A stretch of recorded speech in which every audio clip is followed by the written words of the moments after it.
What the heck is going on friends? আমি IndiCoder প্রযুক্তি চ্যানেলের পক্ষ থেকে আপনাদের সবাইকে জানাচ্ছি স্বাগত এবং কেমন আছেন আপনারা? বন্ধুরা আপনারা জানেন আমাদের চ্যানেলে রকমারি গ্যাজেটসের রিভিউ আসে এবং আজকে আমরা আমাদের চ্যানেলে সুপার অ্যাফোর্ডেবল ওয়ার্ড ইয়ারফোনসের রিভিউ করতে চলেছি যার নাম হচ্ছে বোল্ট বাসবাডস StormX। বিশাল বড় নাম, কিন্তু নামটাকে কি জাস্টিফাই করে? ডেফিনেটলি করে। সব কিছু বলবো, কিন্তু তার আগে বন্ধুরা ছোট্ট অনুরোধ, যদি চ্যানেলে নতুন এসে থাকেন তাহলে অবশ্যই চ্যানেলটিকে সাবস্ক্রাইব করার সাথে সাথে বেল আইকনটিকে প্রেস করবেন যাতে আমাদের আপলোড করা কোয়ালিটি ভাষায় বাংলা টেক ভিডিওস আপনারা মিস না করেন, কারণ আপনাদের প্রত্যেকের উপস্থিতি কিন্তু আমাদের চ্যানেলের জন্য অত্যন্ত প্রয়োজনীয়। তো চলুন ভিডিওতে আগে যাওয়া যাক।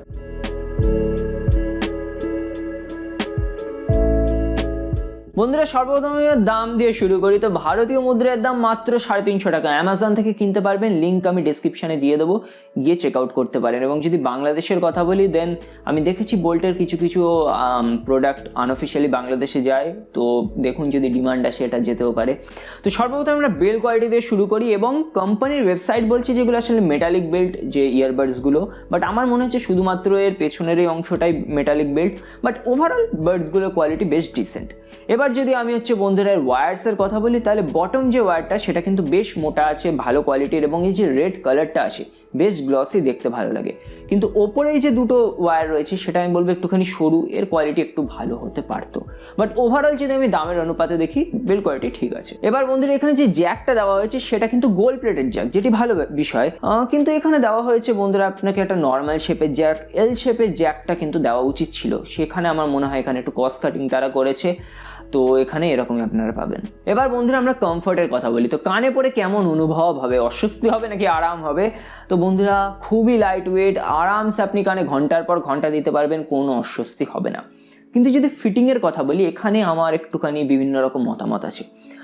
তার কারণ বন্ধুরা এর যে শেপটা সেটা কিন্তু পারফেক্ট আর্গোনমিক শেপ নয়। এর ফলে হয় কি, আপনি যদি স্থিরভাবে বসে থেকে দুঃখের গান অনুভব করেন বা শুয়ে থেকে গান শোনেন তাহলে তো কোনো অসুবিধা হবে না, কিন্তু এটা পরে আপনি যদি একটু দৌড়াদৌড়ি করতে চান তাহলে সম্ভবত কান থেকে খুলে পড়ে যেতে পারে।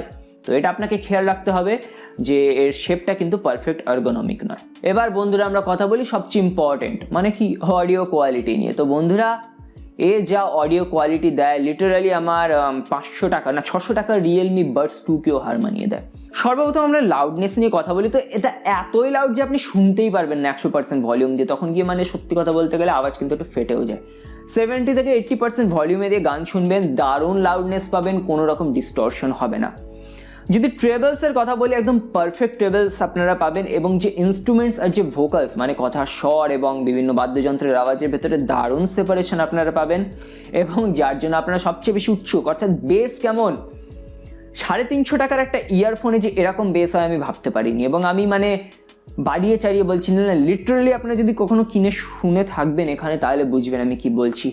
মানে এ যা বেস দেয় মারাত্মক এই দামে, মানে কেউ ভাবতে পারবে না। লিটারালি আপনি আপনার কানের ভেতর সেই বেসের থামটাকে অনুভব করবেন। এবং সাধারণত ভারত বাংলাদেশ আমাদের এই যে জনগণ, আমরা সাধারণত কি একটু বেস হেভি পছন্দ করি, এটা আমাদের মানে বৈশিষ্ট্য, এটা আমরা বলতে পারেন। তো সেই জিনিসটাই কিন্তু এখানে পারফেকশন রয়েছে, তার কারণ এটা কিন্তু একটু বেসের দিকেই বেশি রয়েছে। এবং সাধারণত অন্যান্য ইয়ারফোনসগুলো যারা নিজেদের বেস হেভি বলে মার্কেট করে সেখানে ট্রেবলস বা ভোকালসগুলো খুব চাপা পড়ে যায়, শোনা যায় না, কিন্তু এখানে কিন্তু সেটা হচ্ছে না। এখানে কিন্তু আপনি সেগুলোকেও সঠিকভাবে শুনতে পারবেন। তো সাউন্ড কোয়ালিটি যদি আমি বলি দারুণ ভালো, এখানে আমি কোনো পয়েন্টই কাটবো না। এবার বন্ধুরা আমরা কথা বলি কন্ট্রোলার নিয়ে। তো এখানে আপনাকে শুধুমাত্র প্লে পজ বাটনই দেওয়া হয়েছে, কোনো রকম ভলিউম কন্ট্রোলস দেওয়া হয়নি, কিন্তু বাটনটা কিন্তু যথেষ্ট ট্যাকটাইল। মাইক্রোফোনের যে কোয়ালিটিটা, মাইক্রোফোনের কোয়ালিটি নিয়ে কোনো সমস্যা হয়নি, অডিও কোয়ালিটি আমি নিয়েছি, একদম ঠিকঠাক ছিল। এবার বন্ধুরা কথা বলি ইম্পর্টেন্ট পয়েন্ট নিয়ে একটা, সেটা হচ্ছে পাবজি। আজকাল তো সবাই মানে হেডফোন গুঁজেই পাবজি খেলেন।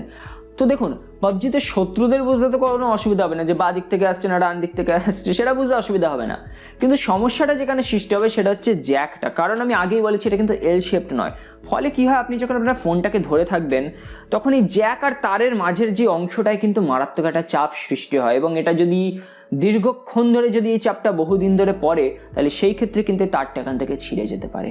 তো আপনি যদি আঙুলটাকে শিফট করে এইভাবে ধরতে পারেন সেই ক্ষেত্রে কিন্তু আর অসুবিধা হবে না। তো আপনাকে নিজেকে শিফট করতে হবে, এটা আপনাকে খেয়াল রাখতে হবে। তো বন্ধুরা ফাইনাল ভার্ডিক্ট যে 350 টাকা ইয়ারফোনটা কি আপনার কেনা উচিত? দেখুন আমি সত্যি কথা বলছি, আমি বেসিক ইয়ারফোনস ইউজ করেছি, Realme Buds 2 ব্যবহার করেছি, বোট বাসবাডস ব্যবহার করেছি, তাদের সবার দামের থেকে বেশি, কিন্তু এটার যে অডিও কোয়ালিটি তাদের সবাইকে বিট করে যায়। ডেফিনেটলি তাদের যে বেল কোয়ালিটি, তার বেল কোয়ালিটি কিন্তু এটার থেকে ভালো, সেটা আমি স্বীকার করছি। কিন্তু এর যে অডিও কোয়ালিটি তাদের থেকে ওয়ে বেটার। এবং আমি ডেফিনেটলি, আপনি যদি একজন অডিও লাভার হন, 100% আমি রেকমেন্ড করতে পারি। তো কেমন লাগলো কমেন্ট করে যাতে ভুলবেন না। ভিডিওটি ভালো লাগলে অবশ্যই লাইক করবেন। তো আপনার দিন ভালো কাটে, কি আসেন আজকের মতো বিদায় জানাচ্ছি। সবাই ভালো থাকবেন।